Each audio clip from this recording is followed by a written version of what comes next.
So something that I do to support people who, want to step up, who want to be involved with bioenergetics or Reichium therapy, and who maybe don't have a lot of money or they're not ready to invest in a course of mine, is run like a chat group on Telegram for like Dev Support Group for Bioenergetics or something like that. It's called, and it's got about 80 people on it at the moment, I think.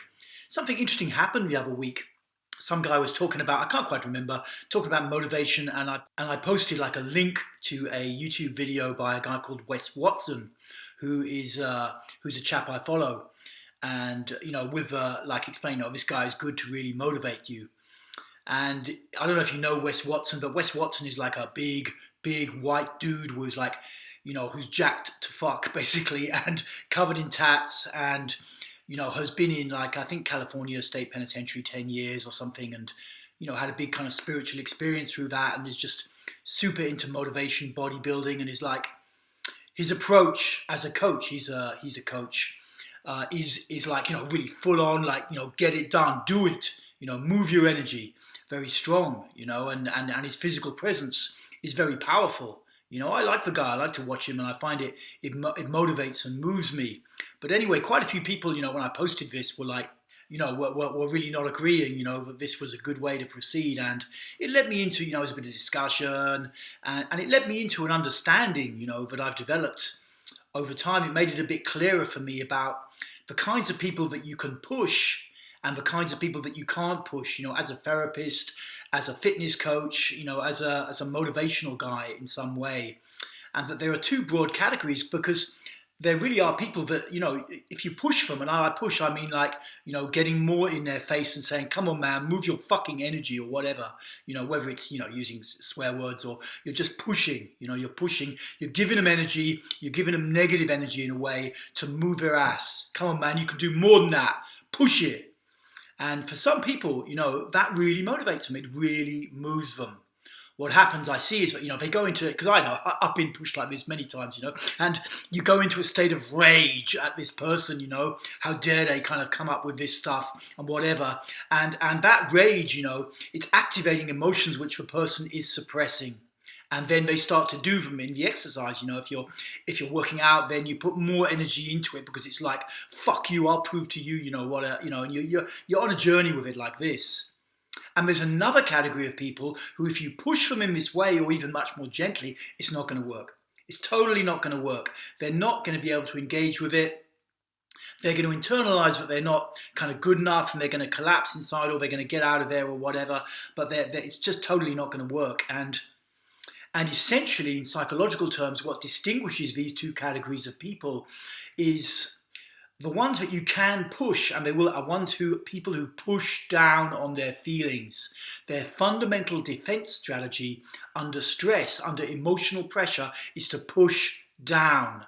Because when those guys are kicked energetically, then those emotions are stirred up. And it's not an easy journey. It's not like, okay, wow, I'm going to really work out harder. It's like it's an emotional thing inside. They're full of anger, and something starts to move. Something starts to unblock. And with a second category of people who dissociate, who come up into the mind and go into a thinking world, when under stress, when under emotional pressure, those guys, it's not going to support them to push them. It's not going to support them to push them, because they cannot, in that moment, process the emotions that are being stirred up. And so they just go into their own negative space or whatever, and it's just totally not supporting them. And this is useful to understand, especially if you work in this field, that, some people, you can push them and it will give them very, very rapid progress. And other people need to be treated a great deal more gently. They need to be listened to, they need to be heard, they need to feel safe. You may need to go through a lot of stuff to get them to feel safe, so they can start to come back in and feel okay and feel and start to move. They cannot be pushed. I myself have noticed, in my own journey with therapy and, around coaches, around trainers, around therapists, there are times when it's been broadly, I can be pushed. Broadly, I can be pushed, but sometimes it's too much and I'm dissociating and it's not helping me at all.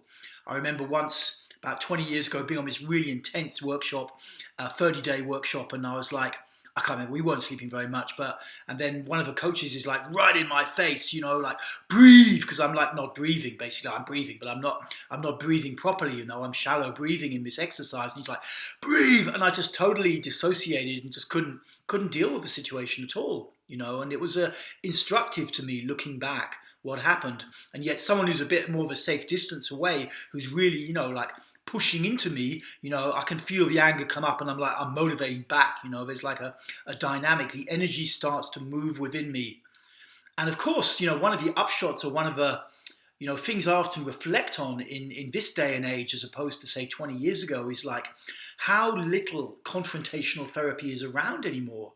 It's kind of disappeared, and at the same time, our culture has been on a huge kind of dissociative journey. With the screens everywhere, everybody's thinking and thinking more. Everything is kind of being more and more negotiated up here in the neocortex, and you can't really do heavy emotional processing from up here. And so as we've come up here, what's happened at the same time is the kind of really heavy confrontational therapeutic process work has disappeared away. And it's kind of a shame, because there are people who really want that stuff.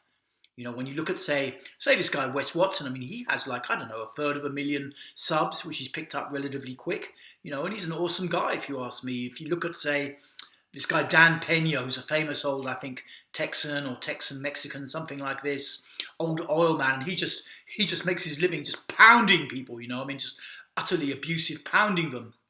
And in many ways, it would be great, if our culture didn't, if this didn't work, if we could simply kind of like say, hey, I really want to step up, and I'm just going to step up. But the reality is, if you look at the 1 month follow-up figures from a guy like Dan Pena, yes, they've been subjected to like 3 days of hardcore abuse and just crap being hurled at them by Dan.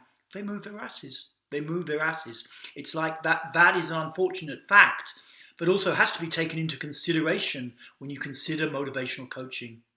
It's an interesting field.